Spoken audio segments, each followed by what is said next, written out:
boarding inside. Like, it kind of has, yes, like, correct. I don't know if that was Shredder's layer, but whatever it is, it's cool. Like, you've got TVs on the wall, so if you want to watch games, I will float this out here is maybe bring your Nintendos over and because there used to be the Park House right down the street. Right. Be that spot because you are nostalgia. Like, it's fun to be here. Like, you have a fun patio. You have the Frisbee golf hole out here if you want to throw some, I guess. Practice your putts. Yeah, just sit out here and putt it and eat tacos and listen to dank jams. Like, it's nostalgia. It takes you back, but it's also like a fun eat as well. Correct. And yeah, I guess the tables are all lined up. It seems like y'all went Jackson Pollock all over this. Yeah, and just kind of just a mush, and then it all came together. I don't think Jackson Pollock is you're thinking of the wrong. He did like splatter paint. Yeah, he's in the bathroom. If you're not familiar with his art. No, but I didn't. I haven't even been in the bathroom here, and I already called that out. So obviously, I'm right on target. Some people Jackson think Pollock with like pasting bunch of different. Some people think his art looks like shit, though, right? So that's why it's in the bathroom. I like the Always Sunny episode. Yeah, and it's like diarrhea. The splatter is Jackson Pollock, No, I feel when I'm in this place, I feel like I'm a punker kind of. Got a little bit of punk in me. That's the whole point. There's a little I agree. There's punk in here. We like to have skateboarding videos on, or snowboarding, kung fu, random wrestling videos, just weird shit. You like kung fu? I do, yeah. I think it's. I really, do too. No. I was born in 1974, man. Everybody loves kung fu. You didn't have to date yourself there, but yeah. I don't mind dating myself. I mean, you're origins. There you go. But no, I mean, it reflects that of like the younger generation, or our generations. Like, it's a spot you'd want to hang out, So I think you've created a fun vibe. The best part is the response from literally every kind of age that walks in this door is smiling. It's fun. Yeah, because there's not a place like this. Correct, exactly. And the vibe's great, the food's great, and so it's a vibe. It's something that's very unique, and I think it's pretty special right now. So can I go ahead and tip the cap now? Whatever you need to do. Can we tell the secret that Sure. we're talking about? Yeah. So we're gonna launch. Y'all saw it probably in the Voyage magazine article. The Stoned Appetit dinner series is starting. You hear that with a fucking motorcycle in the background. But the dinner series launches in February here at Street Feud. We've talked how Merlin can do 6, 7, 10, 50-course dinners. We've talked in past about how he's cooked for Eminem and made him love seafood. And he's cooked for all the rock stars of Lollapalooza. Well, now it's time for him. He's going to cook for the Stoned Appetit community. We're doing a dinner series where we pair up different chefs in our community. Not always going to be Chef Merlin, but we're going to do it here at Street Feud. We're going to rent out the restaurant one night a month and have it paired with cannabis companies from Colorado and from our local demos. And we're going to have different chefs come in and cook and showcase.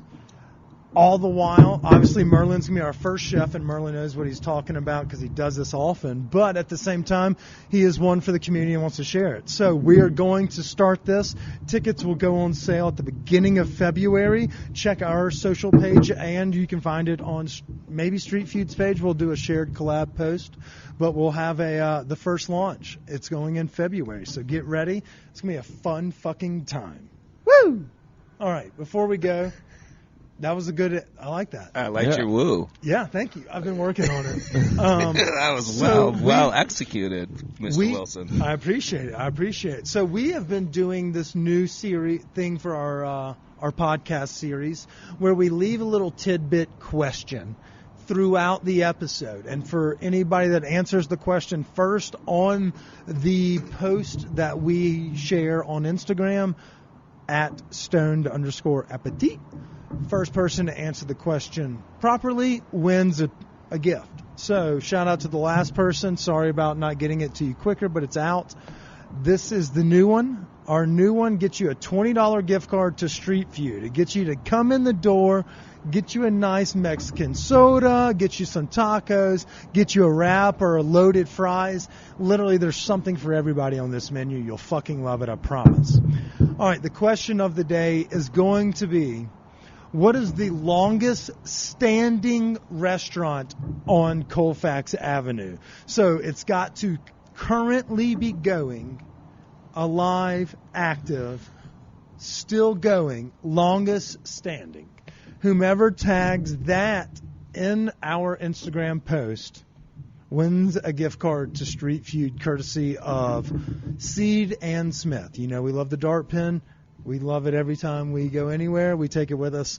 That's where we take this gift card, bring it to Street Feud. It's worth its money in gold. So that's our trivia question of the week. Team Colfax, where you at? Dude, we really have. And so, Chris, you moved over here. Yeah. How do you like it? It seems like you've got a fucking pocket of epicness over here. Dude, this is the best spot to be in Denver. I think Merlin would obviously agree. He's maybe, biased. maybe not. He's got a little bit but of no, investment but in the just area. there's shit happening along this little stretch of Colfax, and it's fucking great. It certainly is starting to pop. I think Denver's a place where a lot of people are moving to, open concepts, and it's not stopping even with COVID. So there's definitely some cool stuff over here now. Yeah, I mean, just around you, there's a few other like good spots. Axum is one of our favorite Ethiopian you got spots. Tesso's Benzina right down here, Fox, and then Chop right. Shots right down there. Benzina, and then the Park Hill Sushi Co. Yeah. Oh, yeah. What's the gamer Las lounge about? Leguas is really good Mexican restaurant. too. Yeah, that is good. Hell yeah. Well, I mean, don't sell yourself short. I fuck your tacos. Like, I mean, you did say our food fucked, and then It's now we good. have a hashtag that's food that fucks. dude, so, I'm getting one to take home. I'm going to eat it in the car. what's your favorite thing that you've had on the menu right That's the two streets, one now? taco. The two Yeah. shells, one taco. Whatever, yeah. Sorry. It's a flour shell and then a crispy I mean, corn for shell. those that know, we mentioned it earlier, but the stonerisms, it's a cheesy Two gordita crunch shells, from one taco. taco. I've never heard of that, but love that. I love it being It's so called good. that. It's those cultural puns that are fun. And, once we work on Merlin a little bit to let us put a couch right here in this corner with a Nintendo 64 on this TV, we're golden, Yeah, we talked about having Just a small little competition lounge. one night or weekly league kind of thing, and then maybe getting a big screen out here. Dude. And The only Screen- competitions you need are Mario Kart and GoldenEye. And maybe put Brink on, put a little display up here and put Brink from the Disney Channel. I mean, just channel the vibes, my friend. And also maybe get Mitch Richmond's team, the Dream Team jersey. You like Get that one, huh? Dude, Mitch Richmond was a sleeper epic role player on that squad, and I feel like he would be well represented in this restaurant, Growing up in the Sleepers. Bay Area, he played on the Warriors. So Yeah. he was part of the Dude, I don't Run know TMC, why I was dude. I don't know why I was a Mitch Richmond fan, and it may have been the name, but I liked him, and everybody had the Dream Team poster, and I was like, man, fuck Charles. Now everyone's like, man, I love Charles. I was a Mitch Richmond guy, and that was me. And I also liked Larry Johnson when he was on LJ, when he was on the Charlotte Hornets. Those are my guys. I liked him from UNLV. Those were fun teams. See, you're a little bit older than I am. Uh-huh. I was like 6 when the Running Rebels That was were great, in dude. They lost to what, Duke? The and Shark, Leighton? yeah. That was the craziest. I remember watching that in my buddy's house, who's actually my partner on Street Feud, and Give him a shout out. if he Mr. wants Brian it. Garden, he knows it. Oh, shit, yeah. I remember watching the game before that, the Kentucky game that went back and forth, and Leitner hit that long turnaround pass at the free throw line. You really hate to I see know, it it's happen crazy. to such Yeah, it is a nice amazing. school as Kentucky, but no, I'm not actually upset about it. Just like I'm not upset about Chris losing the national championship last Monday. No, How's no- that feel, Bama? Yeah, how There's does a it- bit of yeah. there's a bit of a hangover the next day because nobody likes to lose. Yeah, but right. I mean, if When you win 6, you're kind of but if any team I Right, would want to Georgia, win right, it, it would be right. Georgia, man. Like I love Kirby Smart. He's a class act. Right. And as long as the SEC continues, What is he, a to white wide dominate- receiver? Right. He's a class act. He's a white wide receiver. He was a defensive back, I believe. Yeah, Georgia. He also didn't he quote widespread in his postgame? I can't remember what he did, but I know He said we're going to burn this. They're going to be burning. We're Oh, going to yeah. be burning. I can't remember what it was. Fuck. Yeah, but no, that's good. It just shows the SEC is still Right, dominant. yeah. They're pretty good. Yeah. You ain't gonna touch it. All right, so before we leave, we had you on 3 years ago, and nobody fucking remembers that episode. Nobody that listens to this podcast for 3 years has the memory that goes that long. So we're going to ask you some of the questions that we ask some of our favorites. We probably did the dinosaur question last time, so this time we'll do the Stoned Appetit question of the week. As the stoner chef of this community, I mean, every guy or every person in the kitchen obviously probably smokes, but your menu reflects that of a stonerism at its finest. What is your guilty pleasure stoner snack that you look for after maybe a long night's work and you just want to relax and unwind? What's that guilty pleasure snack you always have in the house, ready to lock and load? Yeah. You got kids too, so I know you got some good shit. Yeah. Is your kid's hair purple, by the way? It's red right now. Yeah, okay. Yeah. I saw it on Instagram, and I was like, that's exactly what color my hair was. They wanted their hair. They wanted their hair red. So you know there's all sorts of treats at this house. My mom did that. The same thing. She was like, "You want your hair to be fucking blue? Fucking do it, man. Do it." So I get it. I love it. Yeah. All right. So what's your guilty pleasure snack? Is it a child snack? Please be fruit roll up. I mean, I think one of the things I loved as a kid, I don't always have available, but what I do, it's my favorite is Macius, which was like a chocolate sprinkle. It was a Dutch treat.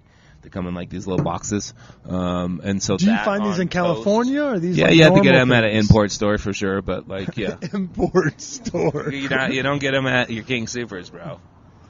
Shout out to actually not King Supers, like support the workers. Yeah, all those people.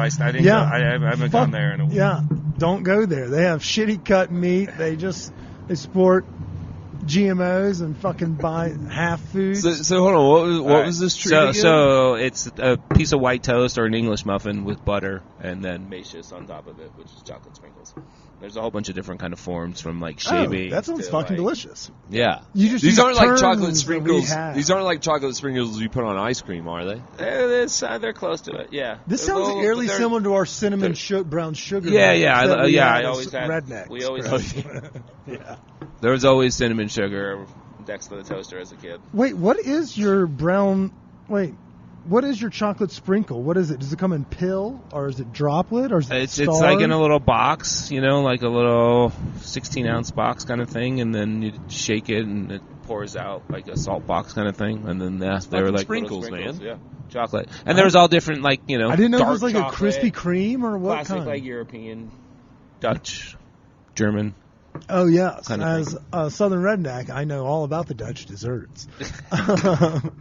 Yeah, that's why I was asking some I'll go with that. Hey, that sounds really good. Yeah. Do you have that on, where do you get your chocolate sprinkles here in town? Is it just basic ones from your usually, Safeway? No, I've never seen them at Safeway. I find them at random Asian markets where they have even more of a European section as well. Yeah. Like Pacific Ocean Marketplace has a fantastic The selection. one in Aurora or the one on The one in Aurora is the best. Do you like it more in the H Mart?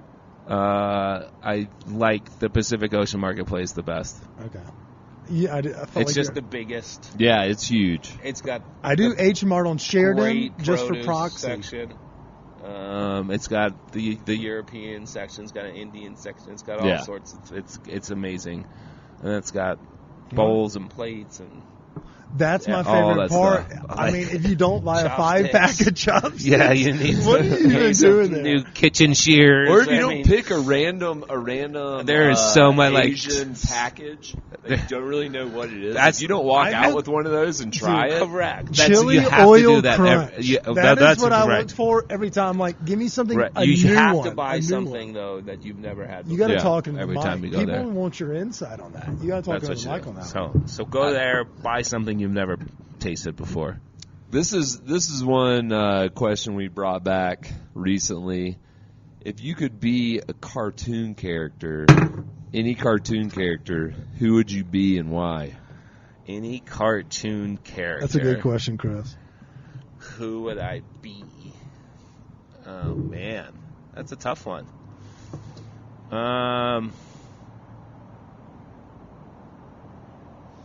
I like where that came from, Chris. If that came from your frontal lobe, I want you to keep smoking. It came from that dart pen. Shout out to our sponsors. Gosh, that's product placement. A+. They're going to love it.